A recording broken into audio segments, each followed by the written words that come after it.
Hi everybody, Judy here. Today we're talking about food safety and focusing on washing food. I have some bits of information here to share with you about that. First of all, starting with fruits and vegetables. Usually produce should not be washed until you are ready to eat it and use it. Then you want to wash it. When in doubt, you want to check the food label or the packaging that it came in.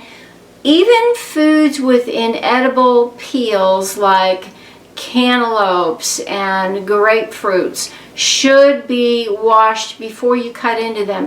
Why do that? Well, if you're using a knife and you're cutting into that, anything that's on the surface of that cantaloupe can be carried inward into that edible part of the cantaloupe when the knife enters there. If it was on the surface, you're going to carry it right on in there.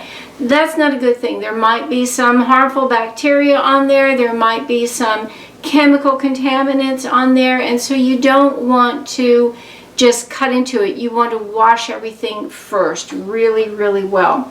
Even the U.S. Food and Drug Administration suggests that we use a vegetable brush to scrub firm produce, even cucumbers. Regarding meats, fish, and poultry, the flesh of raw animal products should not be washed before being cooked. Why is that? Because chances are they do have some harmful bacteria on them.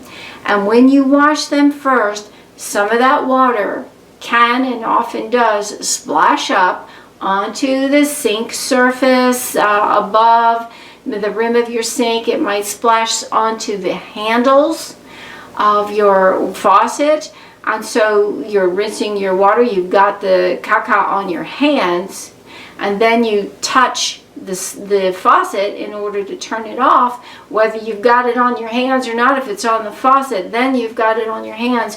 You would be amazed how fast those germs can spread all over your kitchen once they're on your hands.